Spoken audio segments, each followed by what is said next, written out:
আজকে সারাদিনের আবহাওয়াটা খুবই শান্ত, একদম কুয়াশা কুয়াশা হালকা, একদমই রোদ নাই সূর্য নাই। তাই আজকে রান্না করব মজাদার একটা খাবার, সবার সাথে পরিচয় করিয়ে দেয়। এই তো সেই খাবারটা, কার কার পছন্দ কমেন্টে অবশ্যই জানাবেন। আর যার যার খেতে ইচ্ছা করে প্লিজ আমাকে কমেন্টে বলবেন, আমি ফ্যাসিলিটেট করে চেষ্টা করব পাঠিয়ে দেওয়ার জন্য আপনাদের কাছে। আসসালামু আলাইকুম, কোহিনুরস মিনি কিচেন অ্যান্ড ব্লকে সবাইরে স্বাগতম। সবাই কেমন আছেন? অবশ্যই আল্লাহর রহমতে ভালো আছেন, আমিও ভালো আছি আল্লাহর রহমতে। আপনাদের সাথে নিয়ে আসলাম, দেখেন অনেক মজার, সবারই প্রিয় এই খাবারটা। খুব মজাদার একটা খাবার, খিচুড়ি।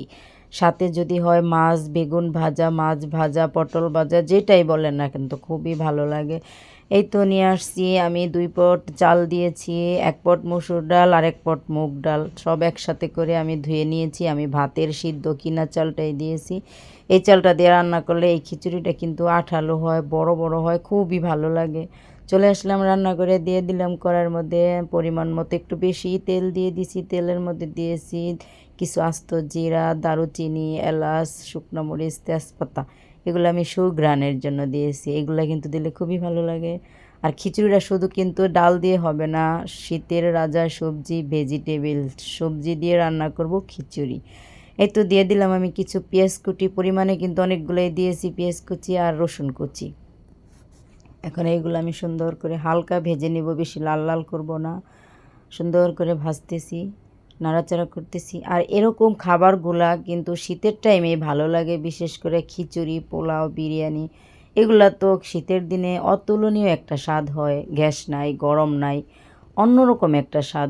তেলের মধ্যে দিয়ে দিলাম আমি লবণ, হলুদের গুঁড়ি, হালকা মরিচের গুঁড়ি, আদা রসুন বাটা দিলাম আমি 1 টেবিল চামচ রসুন বাটা দিয়েছি, যেহেতু রসুন কুচি আছে। আর অল্প একটু আদা বাটা, জিরার গুঁড়ি, ধনিয়ার গুঁড়ি, লবণ পরিমাণ মতো, এগুলা দিয়ে সুন্দর করে একটু পানি ছাড়া, তেল অনেকগুলোই আছে, তেলের মধ্যে আমি মশলাটা কষিয়ে নিব। যেহেতু পানির প্রয়োজন হচ্ছে না, তেলই বেশি, সেই জন্য পানি আর দিব না। তারপরে দিয়ে দিব আমি ধুয়ে রাখা চাল ডাল, এগুলা ধুয়ে আমি পানি ঝরিয়ে রেখেছি। এই তো ভাজা হয়ে গেছে। এখন আমি দিয়ে দিব চাল ডাল ধুয়ে পানি ঝরিয়ে রাখছি। এগুলা ভাতের মোটা চাল। আর আমার শ্বশুরবাড়ি এলাকায় এই চালের খিচুড়িটা খুবই পছন্দ করে, মানে এই চাল বলতে ভাতের খাওয়ার যে চালগুলা হয় সেই চাল। আর যত বড় মোটা চাল হয় এদের দেশে এই খিচুড়িটা খুবই জনপ্রিয় হয়। মোটা চালের খিচুড়ি বলে খেতে মজা হয় অনেক। এখন চালগুলো আমি একটু ভেজে নিব। আরেকটা জিনিস দিব, কে কে বলতে পারেন বলেন তো এটা কি?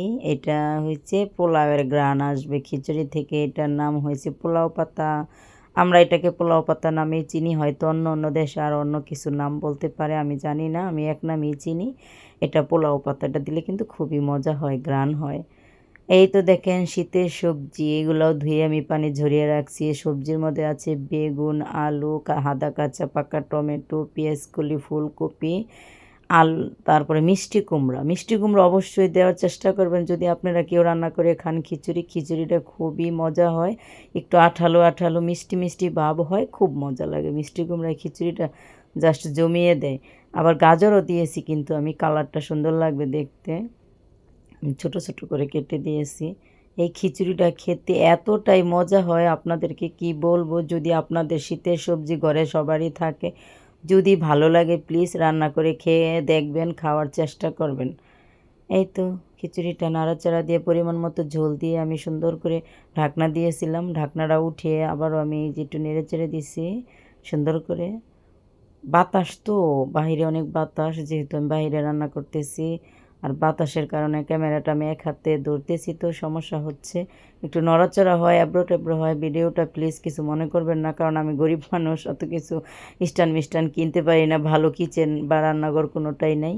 এই তো খিচুড়িটা আমি ঢাকনা দিয়ে দিছি, অফ ক্যামেরা আমি একটু নেড়ে চেড়েও দিয়েছি, দিয়ে একসাথে একদম জমায়া ঢাকনা দিয়ে একদম দমে রাখছি। আমি কোনো তাওয়া দেই নাই, চুলার আঁচটাই খুব কমায় রাখছি, হালকা হালকা আঁচ রাখছি। এই তো খিচুড়িটা দেখেন, দেখতে জাস্ট জমে যাবে, কিন্তু খেতে এত লোভনীয় হয়েছে, দেখতে খুব যে দেখবে তারই কিন্তু খেতে ইচ্ছা করবে, লোভ লেগে যাবে। আর ক্যামেরায় কতটা সুন্দর লাগছে আমি জানি না, রিয়েলভাবে কিন্তু খিচুড়িটা খুব সুন্দর। আমি একটু লবণ চেক করার জন্য খুন্তি থেকে একটু মুখে দিয়েছি, এত মজা হয়েছে। আর আমার ছেলের আবদারে আজকে খিচুড়ি রান্না করা। আর খিচুড়িতে দিয়ে দিব আজকে সবজির রানী যাকে বললে সেটা হচ্ছে ধনেপাতা। আর ধনেপাতা দিলে যে কোনো সবজি খিচুড়ি যেটাই বলেন না কেন ভর্তা স্বাদটা 10 গুণ ভাবে বেড়ে যায়। আমি সেটা দিয়ে একটু নেড়ে চেড়ে সুন্দর করে মিক্স করে দিলাম। আবারও আমি ঢেকে সুন্দর করে দিয়ে রাখছিলাম খিচুড়িটা যেন একটু সিদ্ধ হয়। এই তো আমার ছেলে বলছিল অনেক দিন খিচুড়ি খাবে। আর খিচুড়ি মানেই কিন্তু ভর্তা ভাজি এগুলা দিয়ে খেতে মজা লাগে, তাই বড় বেগুন নাই, একটু লম্বা টাইপের বেগুন ছিল, আমি গোল গোল করে কেটে এগুলো ভেজে নিচ্ছি। গরম গরম খিচুড়ির সাথে গরম গরম বেগুন ভাজা খেতে খুব মজা হয়। এই তো দেখেন আমার বেগুন ভাজাগুলো খুব সুন্দর হয়েছে, আমি সুন্দর করে আস্তে আস্তে কম আঁচে ভেজে নিছি, তো অনেক সুন্দর হয়েছে। আর এই তো দেখেন একটা তেলাপিয়া মাছ, আমার ছেলে বলছে মা মাছ ভাজি করে দাও, তাই একটা মাছ আছে ওইটা আমি ভেজে নিছি। তাহলে সবাই প্লিজ লাইক করবেন, কমেন্ট করবেন, পাশে থাকবেন, বন্ধুদের কাছে শেয়ার করবেন, প্লিজ সাবস্ক্রাইব করে দিবেন চ্যানেলটা, আর অল নোটিফিকেশনে প্লিজ ক্লিক করে দিয়েন যেন এরকম হালকা পাতলা রান্না আমি আপনাদের কাছে পৌঁছে দিতে পারি। প্লিজ আপনাদের বন্ধু হওয়ার চেষ্টা করতেছি, প্লিজ বন্ধুটা বানিয়ে নেন আমাকে। সবাই ভালো থাকবেন, সুস্থ থাকেন। এই যে পরিবেশন করে ফেলছি, আমি অত সুন্দর পারি না। আল্লাহ হাফেজ।